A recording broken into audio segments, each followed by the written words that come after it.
we need to do a general summary of how the tests went in Bahrain. In fact, Ferrari seems to be in full development phase, with Leclerc and Hamilton who are busy making the final evaluations before the Melbourne race, which will be on March 16th. But can Ferrari fight for the win, or does McLaren seem to be superior? Let's go step by step summarizing the tests in Bahrain, seeing in which area each team performs better and worse. We'll start by talking about Ferrari, then McLaren, then Red Bull and Mercedes, and in the end I'll also give you my ranking. Before we start, please leave a supportive like, and now let's look at everything in detail. What were the test results in Bahrain? We don't have a crystal ball and the results are still uncertain. Leclerc, known for his transparency in expressions, doesn't seem too enthusiastic. However, it's still too early to draw conclusions, while Hamilton in his red debut appears motivated and confident. The true assessment will come at the Australian Grand Prix, where Ferrari vows to be prepared. Many of you have already resumed the classic ironic phrase, "This year we win next year." But while it's important to be realistic on one hand, too much negativity can only harm the team on the other. Ferrari has the potential to win, now it needs to prove it concretely. The SF25's front-end behavior was a heavily discussed topic during the SF25s. In particular, the pull road system required specific adjustments for the Eclair, which struggled to find confidence in braking. This aspect is crucial for his driving style, and the lack of feeling in braking could compromise his competitiveness. However, the modifications to improve the front have made the rear more difficult to handle, both in dry laps and in long runs with a full tank. In short, Ferrari has certainly focused on a radical change by adopting the pull road in a year of regulatory continuity. The choice to improve aerodynamics is ambitious but has led to unbalanced setup. The team tried to compensate by increasing the downforce at the rear, but it didn't completely solve the problem. Leclerc is known for his ability to adapt to an unstable single-seater, but when the imbalance becomes excessive, even his talent can't make a difference. That's why the team is analyzing the data collected in Bahrain and has updated its simulator to refine the settings. Ferrari has already tested a configuration designed for the Australian GP where the SF25 should better express its potential. The technicians are working late into the night to minimize unforeseen events and optimize the single-seater. The first real test will be in the race, but will it be enough to allow Ferrari to fight at the top? This is the real question everyone is asking themselves right now. And beyond the speculations that are around Ferrari, and the classic phrase, "This year we win next year," we have to be realistic, and it's true, Ferrari is not at the level of McLaren at this moment. However, the fact that there is a lack of balance in the car is something positive because Ferrari is not at its limit yet. It still needs to find a balance between the front and the back, especially in tuning the front pull road suspension. Once a proper balance of the car is found, we could actually also evaluate it on the track. McLaren seems to be on track. It has a perfect balance because it is a car that comes from the continuity of last year. Ferrari, on the other hand, has made a radical change. In a year of continuity, that of 2025, because only 2026 will be the year of a regulatory revolution. For this very reason, according to Leclerc, Ferrari is behind on the suspension balance. In fact, we have to be honest, in the tests in Bahrain, the SF25 did not impress as many hoped. However, it showed a potential that is still to be unlocked. Leclerc complained about a lack of balance that limits him in braking, a fundamental characteristic for his driving style. The problem depends on the setup, the sharp end of the new pull road suspension, and from the new layout that has shifted the masses, particularly the radiator area. It should also be said that the weather conditions, Bahrain with cool temperatures, gusts of wind, and even some rain, have made it difficult to draw definitive conclusions. However, the SF25 does not seem to be on par with McLaren yet. If by the end of 2024 the red one was close to the MCL39 now, the gap seems to have widened, with Ferrari possibly being absorbed into the group of pursuers. Despite Leclerc and Hamilton's times in the test being competitive, it's clear that no one has shown their full potential yet. Simulations suggest that in the race, Ferrari's pace may not be enough to fight at the top, but it's still too early to draw conclusions. One of the main issues with the SF25 is the difficulty of cornering, and that's where Leclerc seemed worried at the end of the test. Hamilton seems to be more confident, but the team has already scheduled several simulator sessions this week to understand if the cause of the problem is a setup. A point still to be refined of the new suspension or a non-optimal weight distribution. If the problem was just a setup issue, the solution could come with time, but if the SF25 had a conceptual error in the mass distribution, it would be much more difficult to intervene during the season. Despite the difficulties, Ferrari has shown to be responsive to adjustments. On Thursday, Norris lapped a second faster than the SF25 in the long runs, but with some modifications, the gap was halved the next day. Also due to less favorable conditions on Friday compared to Thursday for McLaren's. And this suggests a margin for growth. It may suffer more than its rivals only in low temperature conditions, as we also saw last year. The team remains confident and the SF25 project seems to be solid, but it will take time to optimize it. But I also want to focus on Vasseur's words after the tests in Bahrain because they are important to better understand Ferrari's situation at this moment. The team principal emphasizes a positive aspect: the data collected on the track matches that obtained in the factory. In the 3 days of testing, the weather conditions in Bahrain were particularly variable, making it difficult to draw definitive conclusions. The track temperatures ranged from 20 degrees to 33 degrees, while the wind affected the work of all the teams. Furthermore, the fuel loads and engine mappings of the opponents remain an unknown, making a precise comparative analysis complicated. While Hamilton spoke of positive feelings, Leclerc highlighted some difficulties in finding the ideal balance. There is still a lot of development work, as Vasseur also stated, but the fact that the numbers found on the track are consistent with those of the simulator is a good sign for the future. During the winter, Ferrari decided to radically change its approach, adopting the Puro suspension from the front to open new development paths. And Vasseur stated, "We have opened a new door after a couple of years, where there was a need to change something." The team principal reiterates that the numbers are in line with expectations, even though it is too early to assess the real potential of the SF25. We have it. In recent years, Bahrain tests have not consistently mirrored the pecking order seen in the opening races. Ferrari in recent years often finished the tests in first position, but after Red Bull regained dominance in the first races. That's why Vasseur calls for calm. If we look at previous years, the values seen in the tests have not always been the same as the qualifications in the race. Another key point is Lewis Hamilton's inclusion in the team. The Brit is still getting familiar with the Ferrari systems, but his approach has been very positive. He spends a lot of time in the factory with the guys, learning the new software and getting to know the team. However, nothing can replace track work. Vasseur said this, and I agree with him that the Bahrain tests are for pushing the single-seater's limits. Many teams have hidden themselves. In past years, Ferrari has shown more than their real potential on the track because after Red Bull dominated the past seasons and last year McLaren dominated from Miami onwards, so Ferrari has shown itself in past years more than what was its real potential. This year seems to be a different year. Ferrari is showing what it can really do, so it's not deceiving in the tests in Bahrain before the first race, and this is something positive in my opinion.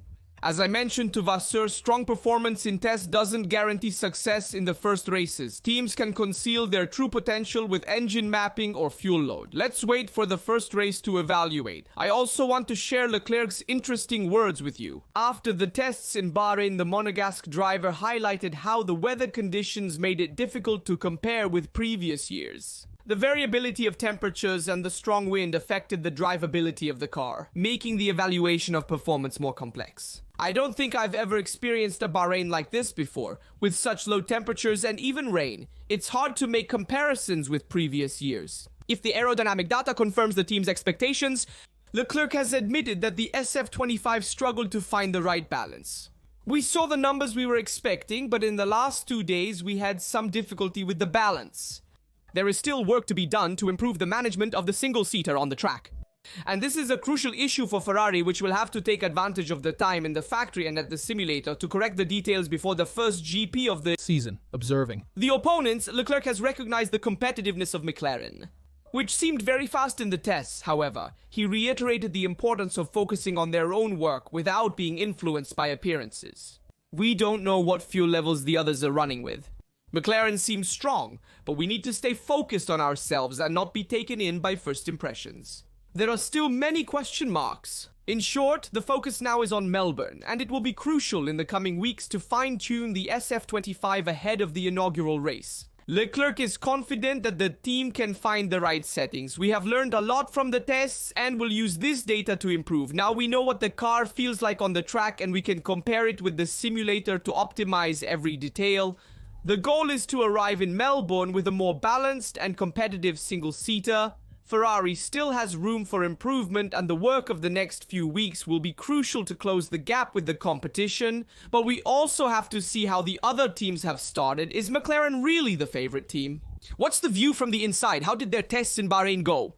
McLaren drew the most attention during the Bahrain tests, demonstrating a strong foundation for the 2025 season. Although with some areas for improvement, the MCL39 has proven to be competitive and could arrive in Melbourne as the favorite.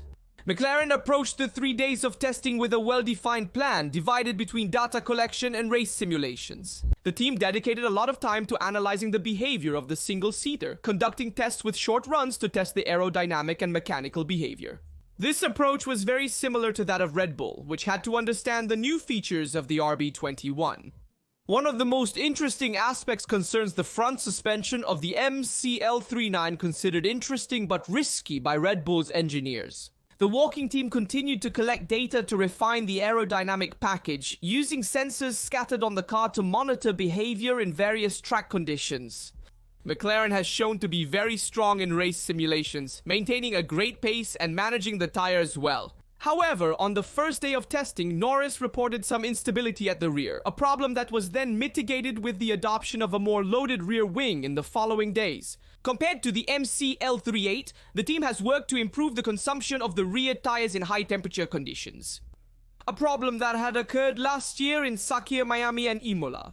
In the Bahrain tests, the cooler temperatures favored tire management, but it remains to be seen if the car will be just as effective in the hotter GPs. A notable aspect in long run was the performance difference between the second and third testing days. Norris and Piastri showed a clear growth in the transition from the C1 compound to the C2, more suitable for track conditions. Furthermore, the MCL39 showed an increase in top speeds on the straights and better traction in key sectors like turn 12, a sign of an overall improvement in the single-seater. McLaren seems to have started the season on the right foot and could show up in Melbourne as the team to beat. However, unlike the 2024 Red Bull, it doesn't seem to enjoy a clear advantage over the competition. In short, McLaren is not currently dominating The GP. Australia will be a crucial test to assess the true potential of the MCL39, especially on a track with different characteristics than those of Sakhir, and with the risk of graining, a problem that in the past had put the Woking team in difficulty. McLaren seems to be the reference team at this moment. However, as Andrea Stella said, it greatly depends on the track and its conditions. In Bahrain this year, it wasn't as hot as in previous years. This has benefited McLaren, while Ferrari struggled more with this aspect in comparison. As we saw during 2024, Ferrari struggled more in colder asphalt conditions. As stated by Andrea Stella, McLaren's team principal, if the race had been on a track like Las Vegas with long straights, perhaps Mercedes could have been faster. If the race had been on a city track, Ferrari could have made a difference. It changes a lot from track to track.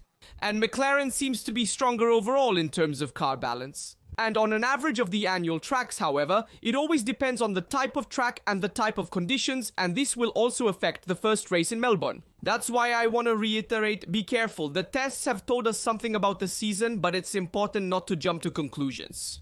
We are only at the beginning. All teams can evolve their car, and if McLaren currently seems to be the reference car, it is not said that it will be for the entire season. And the tests in Bahrain left Max Verstappen with more doubts than certainties. In fact, the world champion did not hide his disappointment with the performance of the new RB21, which did not show the hoped-for progress. Despite initial positive feedback, the last 2 days of testing highlighted some issues that Red Bull will need to resolve before the start of the season. The RB21, aesthetically similar to its predecessor, was supposed to represent a targeted evolution of the RB20. However, technical director Pierre Wache explained that the on-track results did not meet the team's expectations. The test did not go as we had hoped. However, it's better to identify these problems now rather than later. Our goal is to understand the car. Verstappen, known for his frankness, did not hide his frustration, especially considering that Red Bull had planned a more predictable and balanced car compared to the RB20, which was often unpredictable in the second part of last season. Bahrain is historically a circuit favorable to Red Bull, so much so that last year the team dominated the opening race with a 1-2 finish. This makes it even more concerning that the RB21 did not shine as expected. The engineers have introduced some changes to the engine cover, designed to handle higher temperatures, which they will encounter in Australia. But overall, the package has not yet shown its full potential.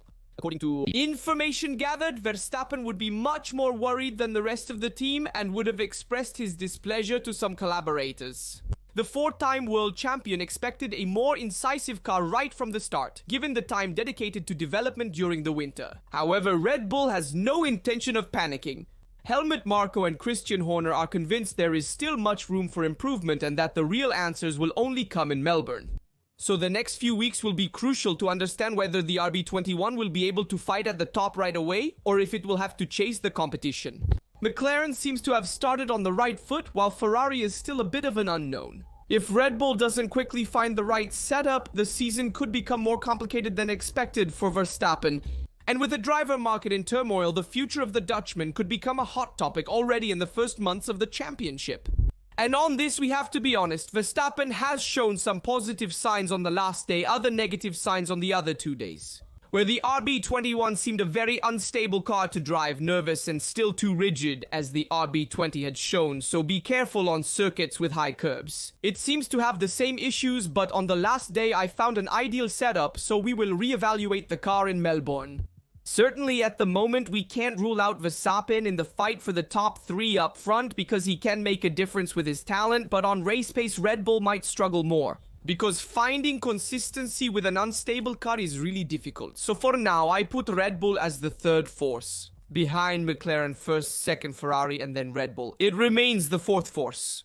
Currently close to the other Mercedes. In fact, after the tests in Bahrain, Mercedes can come out with some more certainty than in previous years. The V16 seems to be a more predictable and consistent single-seater with the data collected in the factory, but it still has areas for improvement, especially at the rear. Compared to past seasons, Mercedes seems to have avoided the major conceptual errors that had penalized its latest single-seaters, and the V16 has proven to be reliable, covering the most laps in the tests. The Brackley team has worked intensively to prepare for Melbourne with a well-developed car with an upgrade plan already scheduled for the first races.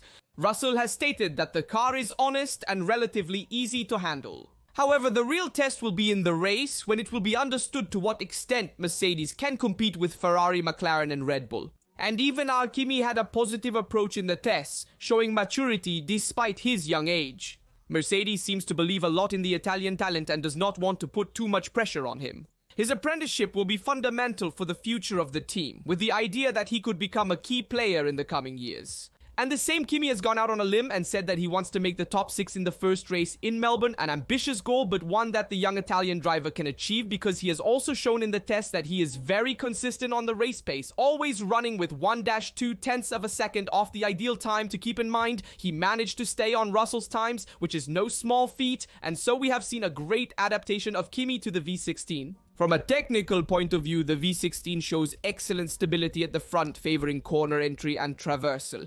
However, the rear end appears to be quite sensitive, especially in low-speed corners.